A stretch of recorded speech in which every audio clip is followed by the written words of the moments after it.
Hey everyone, how's it going? Welcome to my very depressing, no doubt, Liverpool live stream. Sorry, let me just adjust the camera. I might have to adjust that light in a minute, but we'll see how it go.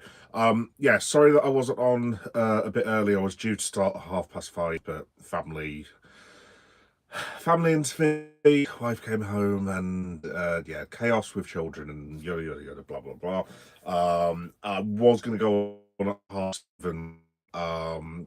As most of you guys know, I cover wrestling as well, and I'm due to do the late night SmackDown reaction show this evening, which is going to be pushing it a little bit because I'm halfway through it and have not watched the whole thing.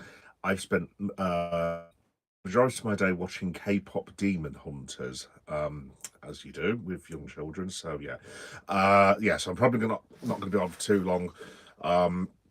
Just wanted to speak about what's going on at the Reds, basically. Before I start, let me try that again. Those of you who are going to tune in at 7:30, I just thought I'd go on now, basically, and just quickly record something and do it live, and then guys can watch it as either a YouTube video or listen to it as a YouTube audio. Should you wish to have any more information on Liverpool 1, Burnley 1.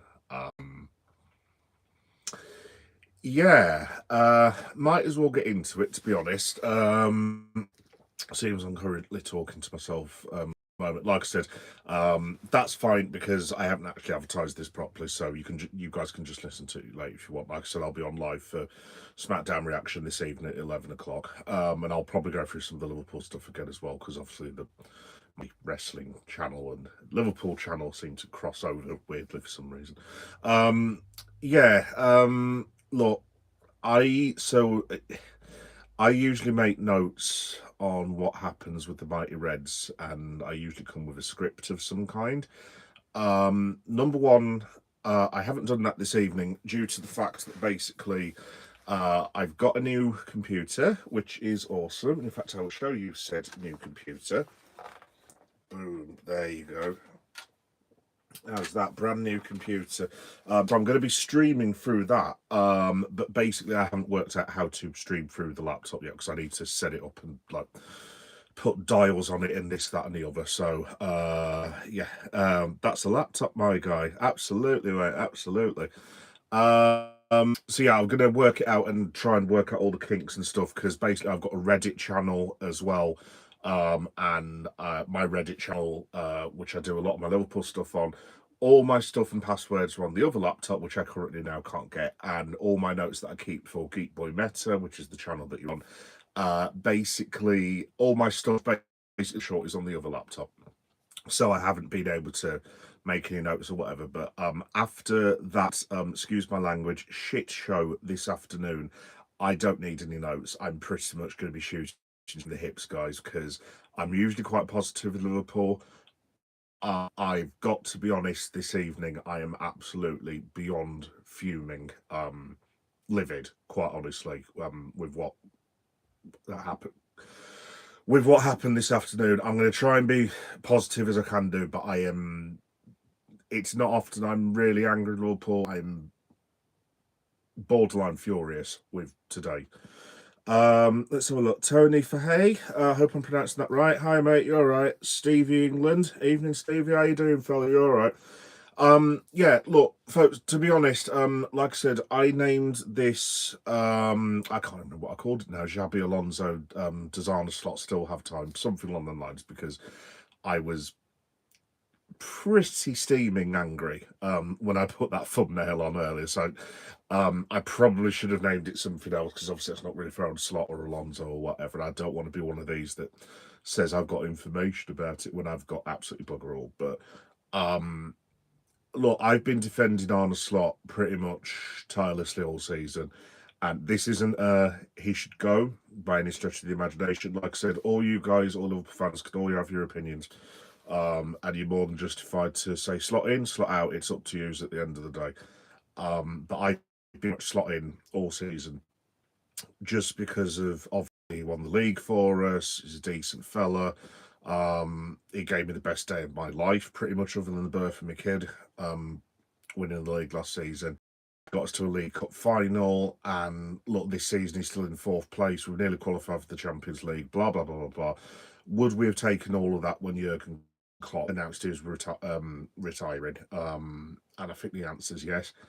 I think, to be honest, if he'd had the season that he's having now last season and then won the league, I actually think stupidly he would probably be on a better footing, because I think a lot of us Liverpool fans were like, well, he's taken over Jurgen Klopp, who's an absolute legend, basically. He's going to need a bit of time, blah, blah, blah, blah, blah. He's going to need to work out what he wants to do, and so on and so forth, and yada, yada, yada.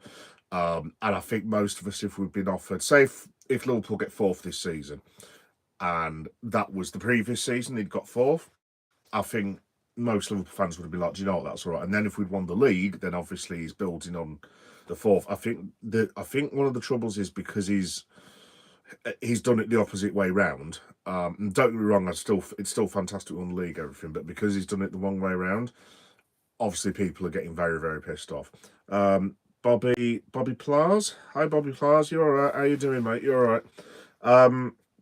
So yeah, folks, basically, I'm just going to shoot from the hip here, to be honest. So, obviously, Liverpool made 6 changes. I actually went to go to see the Barnsley match, but cheap plug. There's match day vlogs on my channel of the Barnsley match, because I was actually there on Monday evening, and there's shorts of the goals and blah blah blah, and it's all on Geek Boy Does Liverpool, the playlist, I think it's called. You'll find it, and there's also another playlist that I've just used, Liverpool goals. That's all the goals and vlogs from all the that I've been to at Anfield in the last couple of years. I think there's been like 6 or 7. 6, 7. God almighty. Does anyone else have a kid who keeps saying that? And are there any other parents out there who are finding it really annoying? Yeah, anyway, sorry, I'm waffling. Yeah, so obviously Liverpool made the 6 changes today. So I think off the top of my head, Kirkes came in, Florian Wirtz came in, Ekatike came in, Jones started the other day, didn't he? Who was the other lad? I can't remember, but basically there was about 6 changes that were made, all told. And to be honest, I usually get quite nervous on match days. One, because I'm a GAD sufferer and have general anxiety and panic attacks, just in general. But today, funnily enough, I was actually quite relaxed, because I just thought, stupidly, it's Burnley. It's fine. I'll just go and check on the score, because usually I look after my lad on a Saturday afternoon because my missus works. And I thought, right, I'll watch that K-pop Demon Hunters with me lad. By the way, actually, K-pop Demon Hunters, not actually that bad, I have to say. As a complete aside. But yeah, I just thought to myself, well, I'll hang out with my lad, and then I'll go and check on the score, because obviously it wasn't on terrestrial and everything. I'll put all the pieces together on YouTube. I have a question for you, Maxine Crawford. Can you say 6? Oh, Maxine, not you as well. Oh my God! All right, go on then. 6, 7. Honestly, Maxine, my son, I don't think he's said anything else other than 6, 7 for the past year of his life. And it's getting to the stage his mom is going pretty mental with it at the moment, and I'm not far off it, to be honest. But yeah, no, like I said, folks, to be honest, I just thought to myself, it's Burnley. You know what I mean? It's probably the slight arrogance of Liverpool fans, really. But and obviously we've got no cause to be arrogant after the season we're having at the minute. But obviously the run we've been on, look, we're unbeaten in 12 now, because it's 6 draws and it's 6, I think something along them lines, and we're in blah, blah, blah, blah. And I just thought to myself, well, it's Burnley. I'm sure the lads will be fine today. And the really annoying thing, this is why I'm struggling with this. Obviously, I've now seen bits back of the match. The lads actually played quite well today. That's the annoying thing. And I know we haven't got Alexander Isak and Mo Salah, who are 2 of the best forwards in the world. Obviously, Isak's not proved it yet, because he's had a bit of a disastrous start to his career. So I know we're short-handed in attack, but with the greatest of respect, you've got what, £40 million Cody Gakpo, Italian international Federico Chiesa, £125 million Florian Wirtz, £80 million Hugo Ekitike, Dominic Soboslai, Alexis McAllister, Ryan Gravenberch, even, all of who can score goals. You had Rio coming on, and I know it's not as good as our normal attack, and I get that, and that's fine. There is no excuse for Liverpool not to be scoring threes and fours against Burnley. So I think the thing that's annoyed me the most is not only do we miss a penalty, but we've also had, I believe I've read, I'll have a look at the figures in a minute, 27 shots on goal, 9 shots on target. Their goalkeeper played a blinder, obviously, as they usually do at Anfield. He's pulled off 4 or 5 stops, a couple of them were world class, all told. So yeah, on another day it could have been 3 or 4-0, but we haven't got another day. Like, seriously, guys, like I said, and I don't usually swear on these, but I'm being quite blunt. Liverpool are in the shit at the minute. We haven't got time to be drawing against Burnley. It's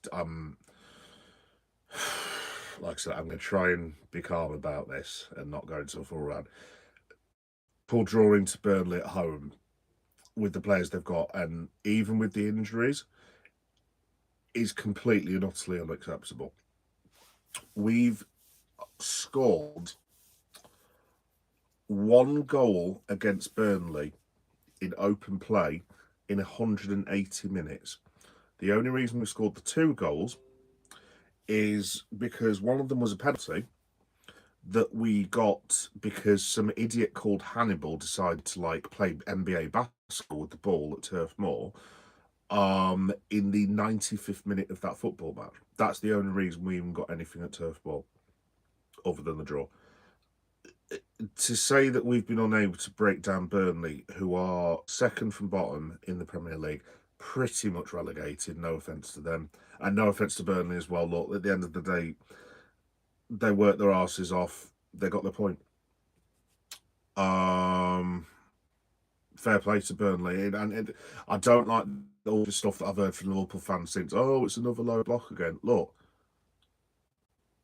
tough shit. Basically, right. No more swearing from me. Tough. People have been doing low blocks against Liverpool since before I started. Liverpool have been facing low blocks since the late 1970s. We know that's how people play against us. I mean, how many times as Liverpool fans, realistically, have you seen people up against us since you've been a Liverpool fan? And without wishing to be arrogant, I've probably seen, I don't know, 1,000 Liverpool games, 1,500 since I've been a fan. I don't mean this arrogantly. I'd be very surprised if the number's more than 100. I'd be very surprised. This isn't whiskey, by the way, but it bloody nearly is. Yeah, so basically Liverpool got a penalty missed by Dominic Soboslai, who is having a bit of a week this week, to say the word. I actually saw Dom's performance in person against Barnsley. I did see the concession of the Barnsley goal, shall we say. What on earth the man thought he was doing it. He seems to be in this slightly odd mood, Dominic Soboslai, at the minute, because again, he was very good today, but then he's missed the penalty, but then he's had most of the play for us again. It's just like it was against Barnsley the other day. He was sensational, but Soboslai kind of sums up Liverpool at the minute. His lack of concentration in that Barnsley match. I mean, obviously the goal that he conceded was. I mean, it was. I haven't got a clue what the man was doing, to be honest. Literally, I'm sat basically. So you've got the cop here, yeah. On the right hand side of the cop. So when you're looking on TV, so on your right hand side, and then you've got the, say, diagonally, I'm basically sat there, so where the Kemlin, whatever it was called, used to be, and I'm sat in one of the fancy dance seats. because that's the only way I can get tickets to see Liverpool Football Club now, unfortunately, and it is a treat, which I'm very lucky to get. But like you're talking, I can only do it once a year, if that, maybe twice. Anyway, long story short, I'm sat watching it, and the Barnsley first more or less came from goal, and Dominic Szoboszlai stormed it. I don't know why, but I think I had to reach down to grab something out of my wallet. I think I was going to get a drink or something like that. And then I lift my head up, and all I can see is Dominic Szoboszlai basically doing this. You can't really see it, but like that was meant to be a swan dive. And then he basically falls on his arse. This bloke comes along, oh, thank you very much, and puts it in the net. And that, the people that I was in the stand with were just like, because I try to get as many of the goals from the channel as possible, even if it's opposition goals, I'll put them on the thing because I want to do like decent vlogs and stuff. But I'd missed it because I just couldn't believe my eyes. I didn't swear at Dom, to be honest. I literally for about 3 minutes was like, what the hell was that? What was he doing? Honestly. So yeah, I don't know what's going on with Dom at the. I'm not going to criticise Dom too much because he's been incredible for us this season, but obviously that didn't help. And then Wirtz gets the goal, and then we go into half time 1-0 up. I'm reading through all the stuff and comments, follow it via the Liverpool Echo, trying to catch myself up on what's going on, and then I'll usually watch bits and pieces. I'll usually watch the Red Men, like the live thing that they've got. And then I'll use my Reddit, which I couldn't use today, and then I'll kind of put bits and pieces together with the footage that you get on YouTube and so on and so forth. And I looked at the first half and I thought, yeah, that's all right, 1-0 up half time, and yeah, there we go. Let me just read this first. Hey, Kevin, how you doing, mate? You all right? Sorry, Kev, that I've only just read this. Just bear me a second, mate.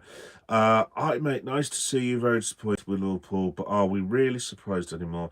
I'm not convinced if our manager can take us beyond anymore with us. Definitely something off about us.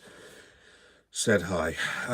Kevin Tucker again. Like Liverpool, just play for a draw now and hope for like teams know how to play Liverpool at home. Anfield definitely not the same anymore. Feel sorry for the fans for paying for this. Well, yeah, that's the thing, Kevin, that I was going to get onto in a roundabout way. Look, obviously you've seen what I've named the live stream. I was very much the defender of slot. I'm still just about don't want him to be sacked, but I'm trying to think how to phrase this. I'm the least convinced about my own that I have been now, if that makes any sense. Look, see, the trouble is, Kev and everyone else, Arne Slot can't go and smash one in from 10 yards out. The Liverpool players need to do that. I mean, some of the finishing. I mean, like I said, I've now rewatched the highlights and stuff. That's what I was doing before I came on this evening. I mean, finishing's dreadful. It schoolboy finishing. I mean, I don't know who it was, either Ekitike or McAllister, but there was one literally. I mean, you're talking it's about 8 yards out, and he's blazed it over the bar, and I'm like, what? Arne Slot needs to be held accountable, don't get me wrong, but you can't get some fella to boot a ball in from 8 yards out, which I would expect my lad to do, let alone some fella that's paid 300 grand a week.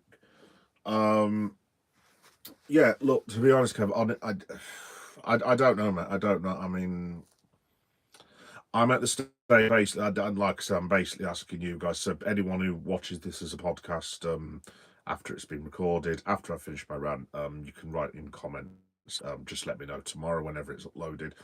What would you do? Because basically, I'm just going to defer to everyone else now. I don't know what to suggest for the best. To finish up on the match, obviously, Liverpool have most of the play, the second half, and then Barnsley get the one.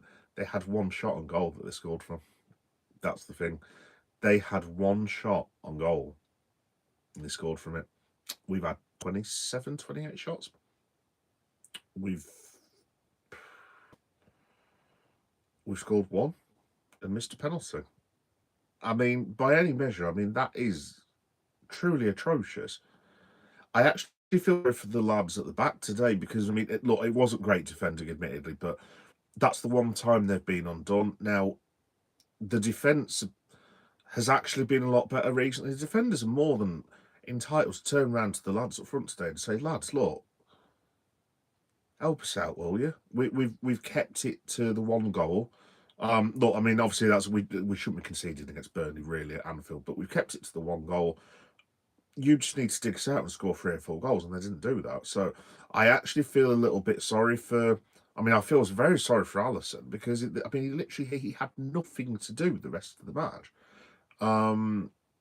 Kirkes, Frimpong both seem to play decent. Van Dijk and Verge pretty much untroubled. Look, I mean, the goal is, I mean, it's pretty.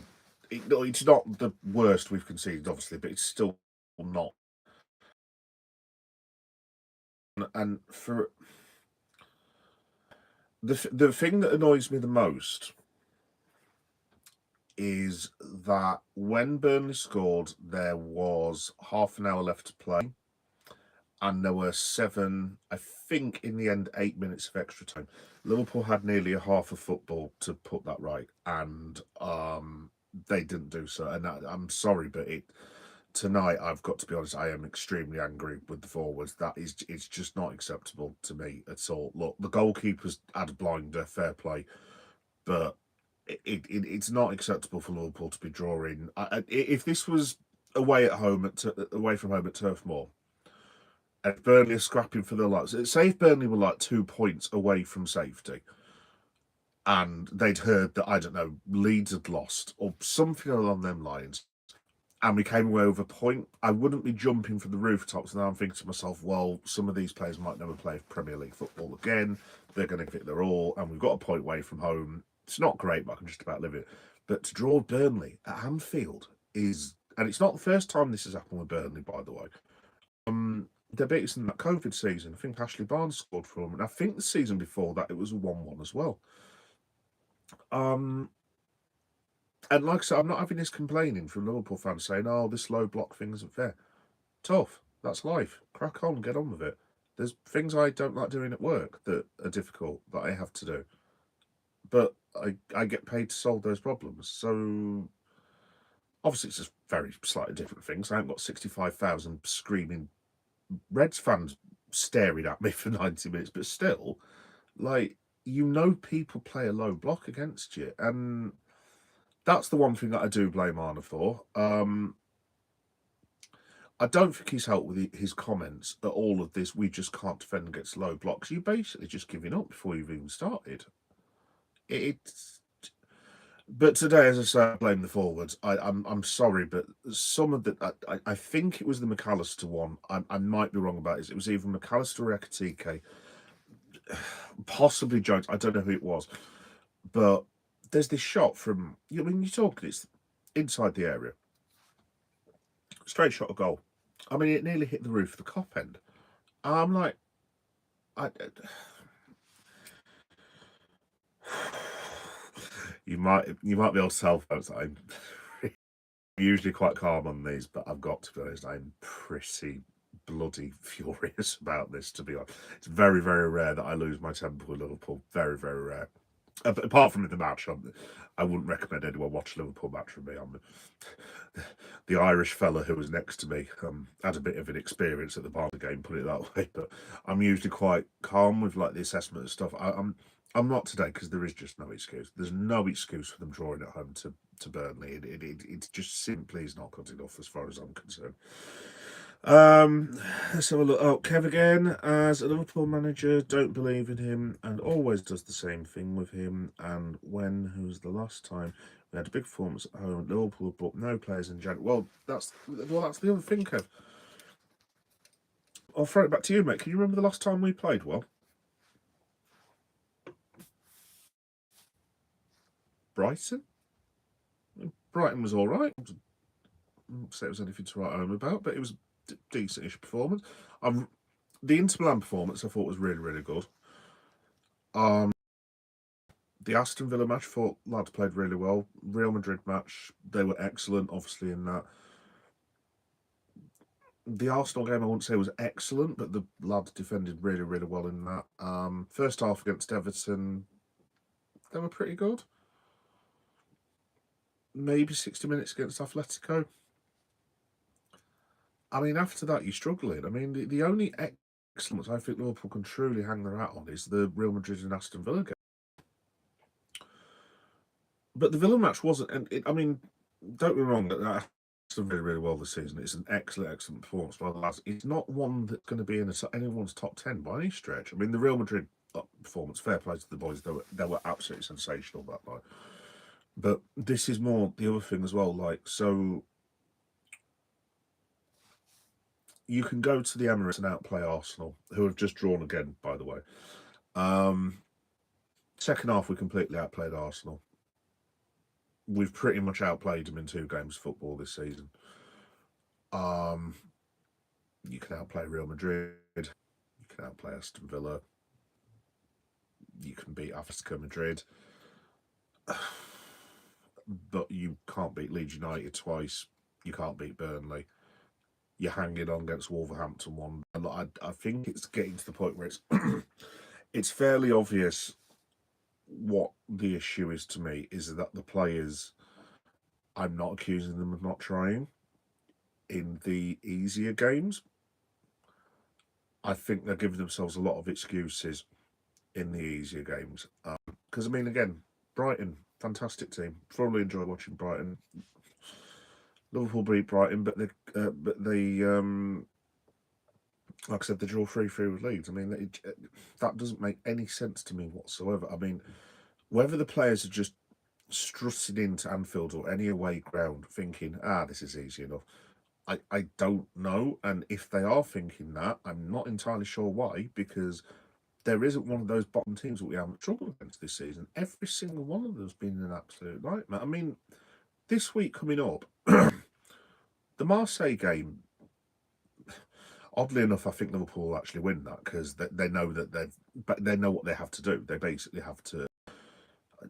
I think, to be honest, if they avoid defeat in Marseille and then beat Karabakh, that'll probably be enough to get them into the round, into the top 8. And I actually think they'll go away and win because they know it's a big. Everyone's watching. The Bournemouth match Saturday afternoon? No confidence at all. I think Bournemouth will turn us over. I think it'll be 2-0, 3-1 Bournemouth. I don't see us winning at their place in the slightest. I just don't think the players will fancy it. But then a week later, they've got Manchester City at home. I can pretty much guarantee you that Liverpool will beat Manchester City. Pretty much guarantee. I mean, look, City aren't exactly pulling up tree. I mean, they are a level above us, but I actually think Liverpool have been a bit more switched on this season. I think Man City are exactly a million miles better than. I know they absolutely thrashed us, obviously, so that's a bit stupid thing to say, but genuinely, I don't think Manchester City are particularly good. I think if Liverpool were more switched on, I think we'd be comfortably in second place. But this is now the problem, folks, and this is what I'm going to get to with Alonso. Liverpool are not going to win anything this season. I will say that. In fact, I will. Obviously, you're not allowed to bet money on YouTube, but metaphorically, if one were, I would bet everyone watching this for a fiver that Liverpool will not win a single trophy this season. They're not going to win the Champions League. Far too many points behind the league. And the FA Cup, our records in the FA Cup, look, I've been a Liverpool fan for 35 years. Other than the four times we've won it in that 35 years, I think we've got to the semi-final once in 35 years. We are hopeless, basically, in the FA Cup. I don't see us winning it. And look, we've got Brighton in the next round. I mean, based on that performance today, does anyone think we're beating Brighton? I mean, I can't see it. So yeah, basically, let me just read this first from Kev. Think when we play some teams in this season. But I'm struggling to think. And when we had a great game, home or away. And the only good thing about Liverpool, the front 3 players are clicking, but not enough. Yeah, no, agreed, Kev. I'm definitely quite excited by Ekatike and Verts. I think those two are going to be really, really good. Obviously, the issue is now. Excuse me. The issue is, can they get Isaac up to speed, and can Isaac foot? I think that's probably been the plan all along. Can you get Isaac, Ekatike, and Verts? Because obviously they are going to be the front 3. they are definitely going to be the front three going forward, because I think Mo's got one more season at best. And obviously, look, it's fantastic. Thank Christ Mo's back next week. But how it's going to work long term, I don't know. But yeah, we'll have to wait and see. Let's have a look. And Anas Mohammed, so I'm absolutely disappointed with Liverpool right now. You're not the only one, Mohammed. I'm absolutely bloody livid.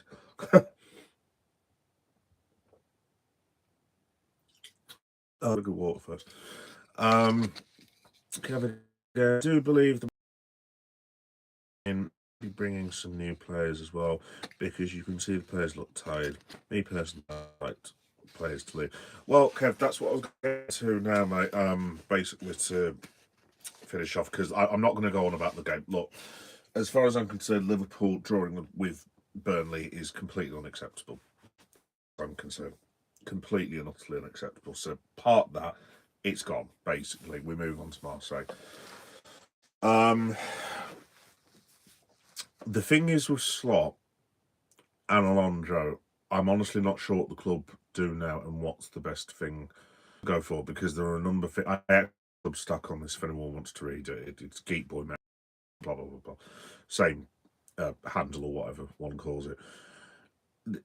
The issue at the moment is Xabi Alonso has literally just been sacked from Madrid. One would have thought he's probably holidaying with his family and just taking a week out to go. Let's just chill the F out, basically. You would have thought the man's going to be taking at least a couple of weeks worth of holidays, probably a little bit longer than that. However, that man's phone is going to be ringing off the hook come April. March and April is when teams obviously start doing the bud. When people start even early, I think Liverpool start doing their planning around January.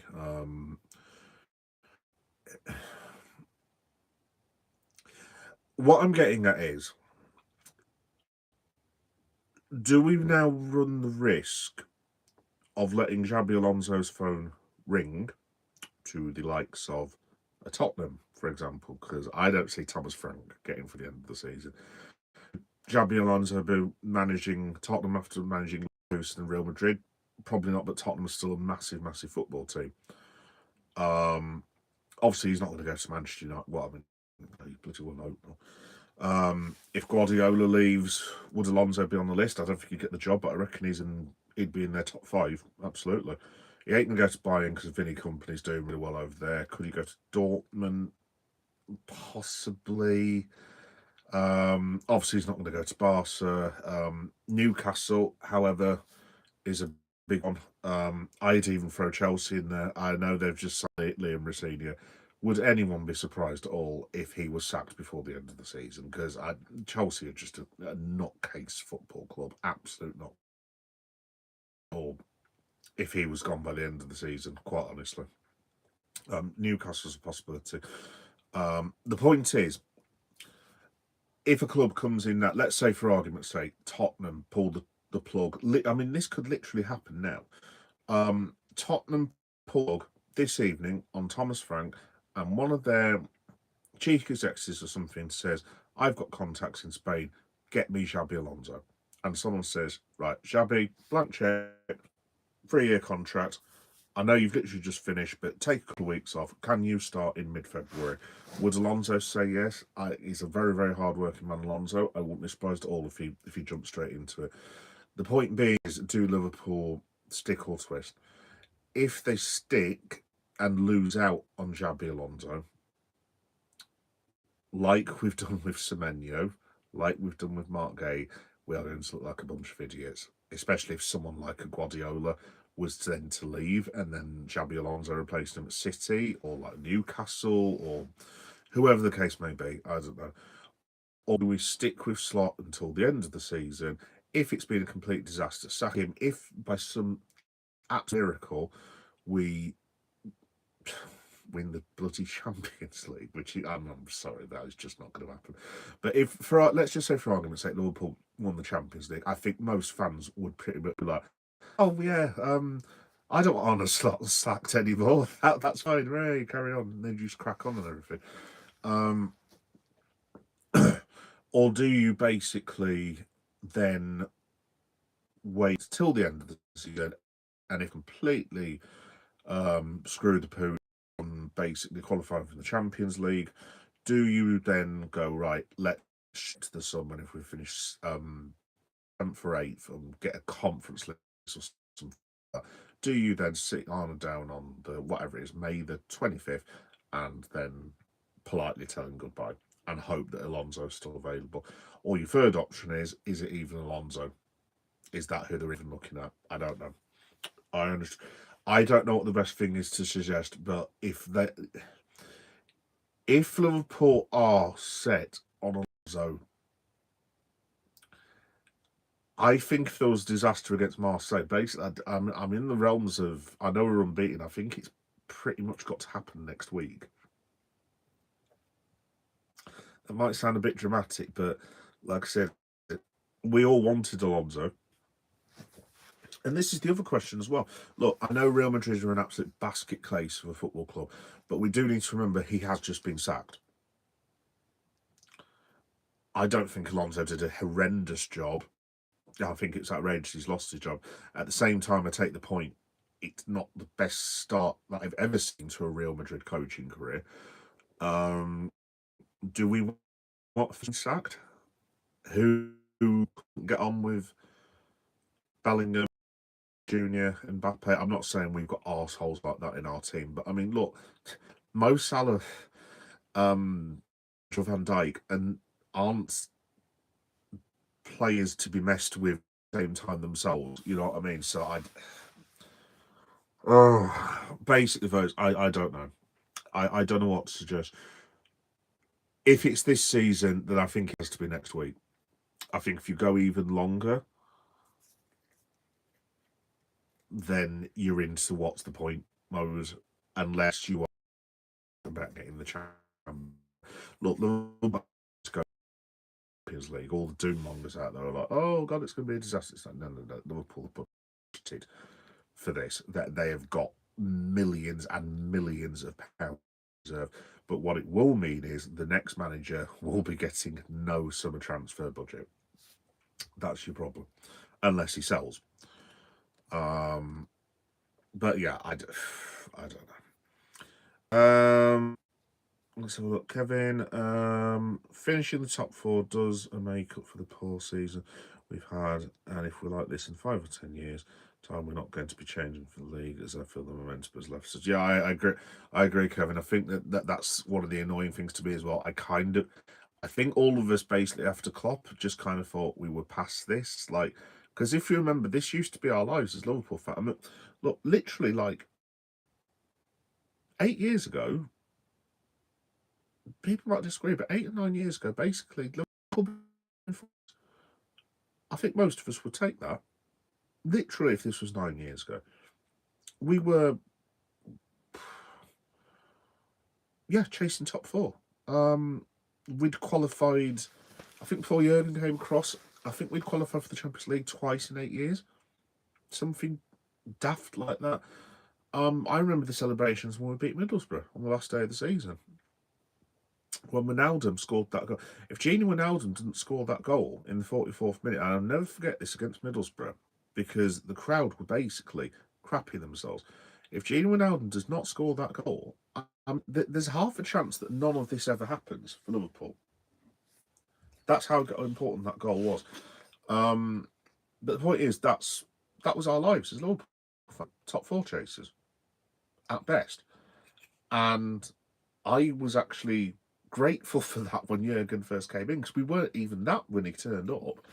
And now we're just like 4th place. And obviously 4th place with the outlay that Liverpool have spent isn't good enough, and I take the point entirely. But I don't know. It's a bit of a mess. It is a bit of a mess. Hey, I'm going to pronounce your name, lad. I'll pronounce your name. Another 2 points dropped from Arsenal. City still within touching distance. Well, that's the thing. I'm him. That's the thing, dude, that I think has annoyed me more than anything else. Man City, I could be wrong about this. I think that they've only taken 4 or 5 points out of the last 5 games, maybe something along them lines. You're talking if we beat, even if we win one of the matches against Leeds and today against Burnley, off the top of my head, we'd be on, what, 40 points, 3 points off Man City. I mean, basically the Champions League, I won't say it was sewn up, but we'd be okay placed. You could probably still say 9 points off Arsenal. Look, it's very, very unlikely, but it's still a chance. I mean, we're nowhere near. We are now at the point where that Champions League place is going to the last day of the season. I will tell you that now. There's no way Liverpool... We're not going to be doing anything where we've sewed up our Champions League place with 3 weeks to go and then we can all just wait till next season and all that Arsenal basically bricking themselves back winning the league. That is not going to happen. In fact, I wouldn't be surprised if Liverpool Football Club against Brentford Football Club, this is pretty much, like I said, to quote Paul Heyman, that's not a spoiler, I would put good money on Liverpool versus Brentford being the last game of the season on Sky Sports. And at this point, it wouldn't actually surprise me if Brentford are going for that Champions League. But I mean, that doesn't even... But can you imagine, like, Jordan Henderson belting one in at the Kop end 30 yards out? Irony of ironies, that doesn't even bear thinking about. It really doesn't. Let's have a look. As a Liverpool manager, looks like he does not want to believe in us. Just maybe the players don't like him and not like Klopp. Seems very cold, man. Any time to move on now, like you said. And I'm fed up. Well, yeah, that's the thing. I mean, that was the other thing, Kev, as well. I heard booing today at the final whistle, and I've maybe heard Liverpool fans at Anfield boo the team. In 35 years, if it's more than 30 times, I'd be very, very surprised. Very, very surprised. I don't think it'd be anywhere near 30 times, maybe 20. And this is like losing to bloody Bolton Wanderers, who are in the old 3rd division, 2-0 that old booing. This is drawing 4-4 against Chesterfield at home booing. This isn't like Premier League draws against Burnley, you know what I mean? But like, it is starting to remind me at the end of Brendan Rodgers, because there were people turning up who were just like, we'd all just lost belief before Jurgen turned up and look, we were actually going to win anything. And like, it got to the point where people were... I was at the point, I remember that it was the game against... I can't remember who Brendan's last game against. Well, it was against Everton, but he had a European game, and I think it was against Sion, who were in the Swiss League. And I'm fairly sure, if I'm not much mistaken, it was 1-1 draw, and there were people who just couldn't even be asked clapping, couldn't be asked booing, couldn't be asked shaking. Literally, just people just walked out. People started walking out, I think, in the 74th minute of a European game, because they were just like, well, we're not going to win, so might as well just get on with the traffic. I wouldn't say we're in that realm yet, but we are getting very close to that sort of state, put it that way. Apparently United are going to make a move for Mark Aldridge. So I would pay good money to see that, dude. Pay good money to see. He's shy. Yeah, that would be really, really funny, actually. This is why I don't do watch-alongs I'm in, because I would probably end up being... Do you know what? That's probably a good reason for me to do it, actually, because I would be all over the internet. I am not the best person to watch football. I literally, the Irish fellow that was sat next to me at the Barnsley match, I mean, I hope he can still hear. There's literally, like, so you can hear it on the videos that I took, the shorts that I took. I'm sat there going, what is he doing in this, that, and the blah, blah, blah. I'm very passionate. I get well into it, so it's probably why I don't watch longs, to be fair, but there we go. Anyway, you have a nice evening now, and hopefully we'll get back to your best. Love you and your time and dedication to the channel. You'll pay me local since 88, 89 bad years now. Oh, thank you very much, Kev. Yeah, it's always lovely to speak to you, mate, as well. Yeah, thank you very much, mate. Thank you very much. Yeah, I've been a fan since around you are, mate. I was 1990, 1990 World Cup. Obviously, I've told this story before, but I won't go through the whole thing again. But basically, I asked my old fella who John Barnes played for, and he said Liverpool, and I basically said I'll support Liverpool. And 36 years later, I still support Liverpool. So yeah, it's in my blood, unfortunately. And like even If I can't see it, I have to at least go and take the laptop in my house or go somewhere and find out what's going on. Like literally any time Liverpool playing, it is my life basically, and that's probably why I'm very, very pissed off and angry today, to be honest. But it's it's not cool. It's folks or cool at all. So yeah, to be honest, I was going to keep this one short. It's probably gone a bit longer than I expected, but thank you everyone for that, and thank you Kev as well for listening to a grumpy old man shout at his room. Yeah, so in terms of what comes next, just very quickly, I haven't got my notes because the laptop that I showed you guys at the start have my schedule on it, so I'm going to have to off the top of my head what I'm doing. Oh, one more question. Do you think Slot will last until the end of the season? To be honest, I'm him. I've got no idea, mate. I'm throwing it out to you, dude. I have literally now no idea.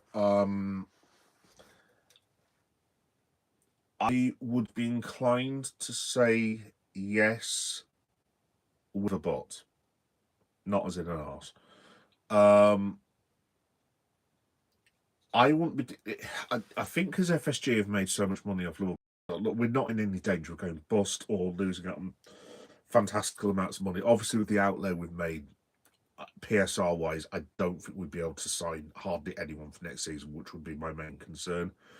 If there was one signing for next summer, if that was an issue, that would have to be a central defender. So there's no more attackers. People saying that we need right-sided wings and stuff. In this case of Fogel, there's only two chances to buy next summer. They have to be central defenders because, I mean, Canate will be gone. Van Dijk's what next year, 34, 35. Leone's just come back from a very serious injury. You've got them three lads that we've just signed who are 16, 17 years old, maybe. Joe Gomez will be gone. So yeah, there will have to be investment. There will have to be investment. Yeah, it's I find it astonishing the defensive. Oh well, yeah. You took the word right out of my mouth, mate. The fact that Liverpool didn't get Mark Gay is staggering. I was obviously I was slightly annoyed about the Semenyo thing because I am half Ghanaian, as most of you guys know, and I was gutted because I will see a Ghanaian play for Liverpool Football Club before I die. And it's the closest we've probably ever been to a Ghanaian play. It's just the fact that City just came in and said, "Oh, cheers, we'll have that."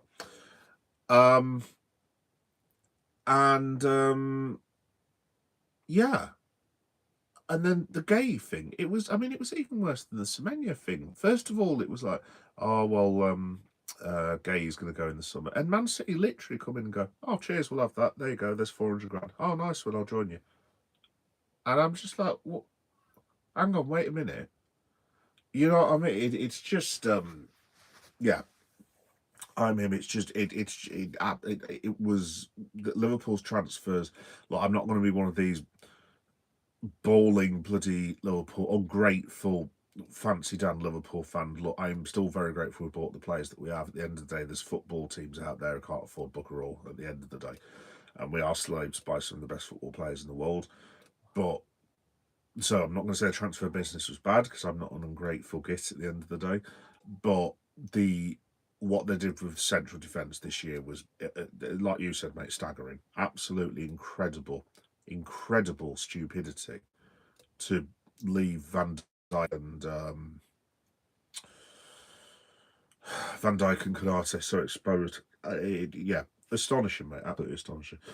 God's Gift up the ticks. Hey, how you doing, God's Gift? Is that Wigan? The Wigan thing I can see? Yeah, I'm fairly sure that's Wigan. He could have been crewed by VVD. Well, yeah, that's the thing, mate. Hate Bolton, love the Wigan. Yeah, I thought it was Wigan, mate. Yeah, welcome, mate. Welcome. Stories with Liverpool and Wigan. I remember the 3-2 at Anfield that was an absolute, like, just chaos, utter chaotic football match. I'm sure Wigan were about 2-1 up with 20 minutes to go. About 14, 15 years ago, Anfield. I think Wigan were 2-1 up with 20 minutes to go, and then it got to the last 10 minutes. I think we scored 2 goals. Yeah, no, I miss Wigan being in the Premier League. They were a right good team back in the day.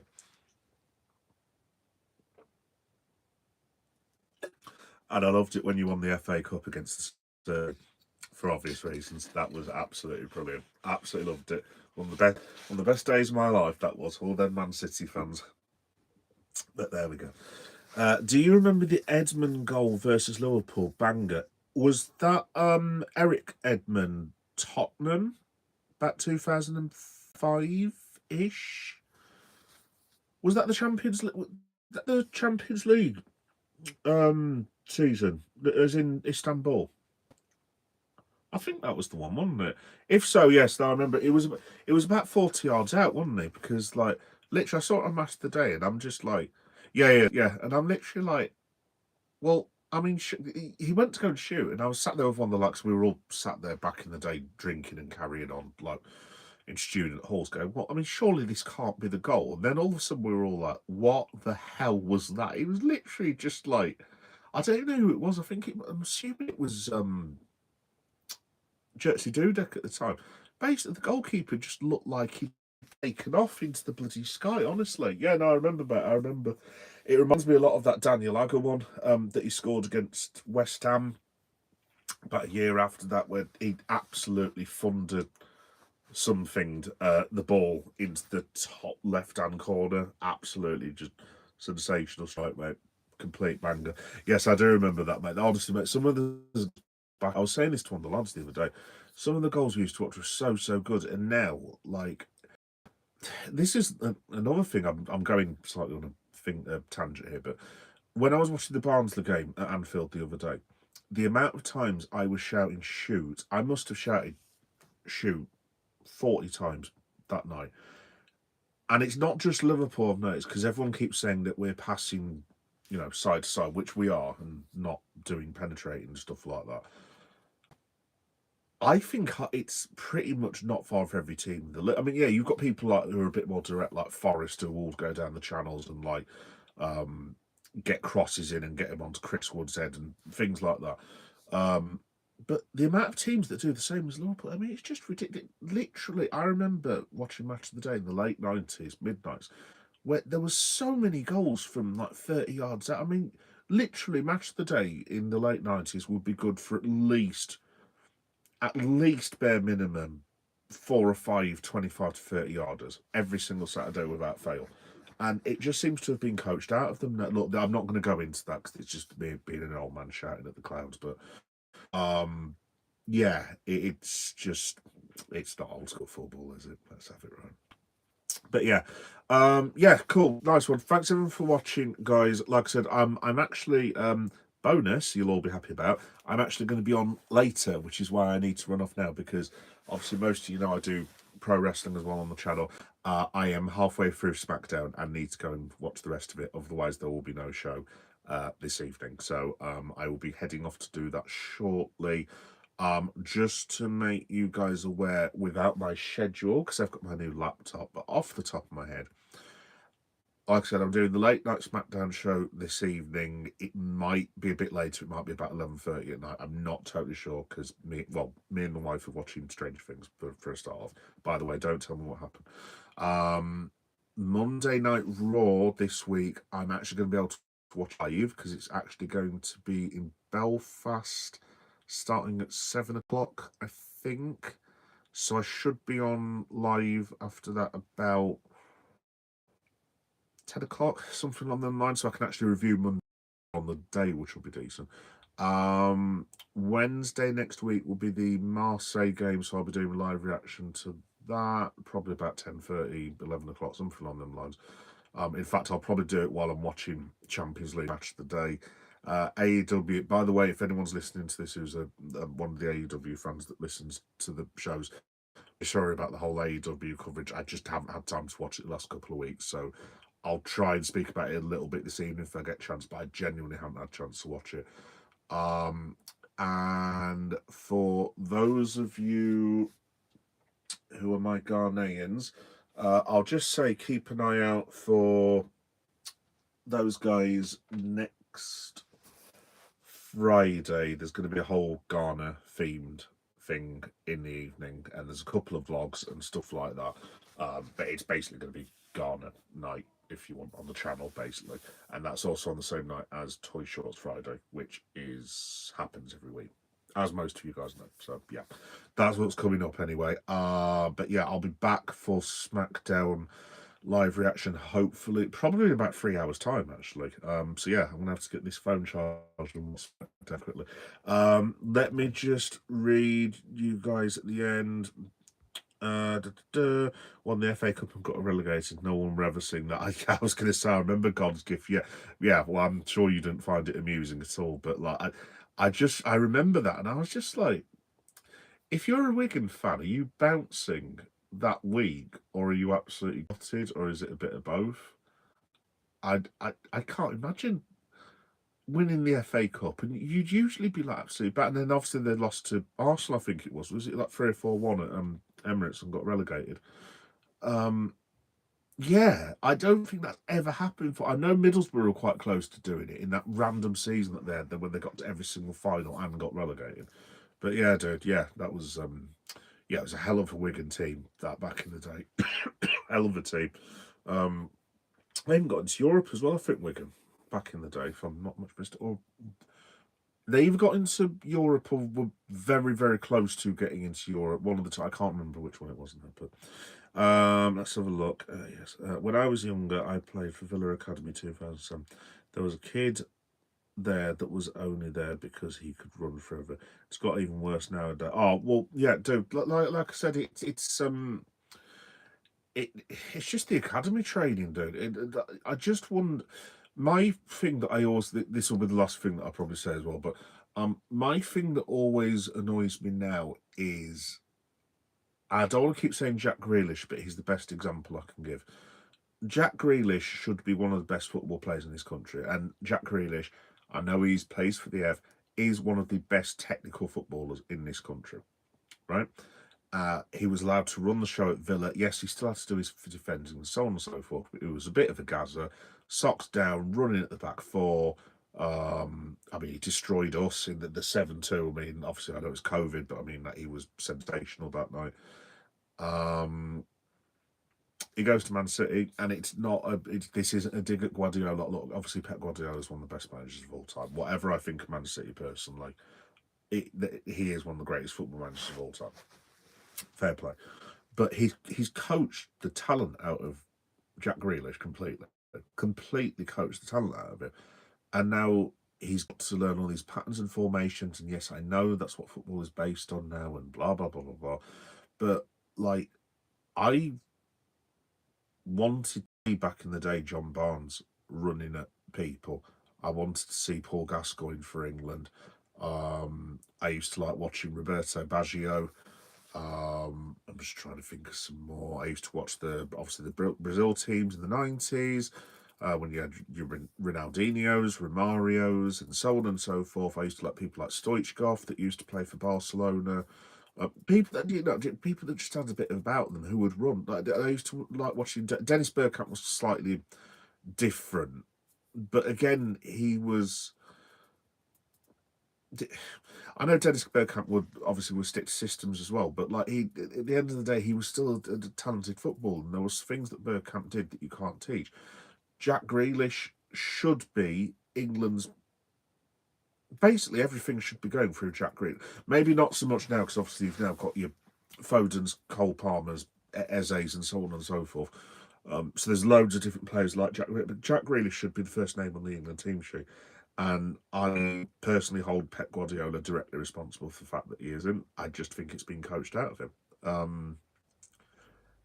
And I don't think that's what football should be about. Like this is one of the issues that I've got with Liverpool at the moment.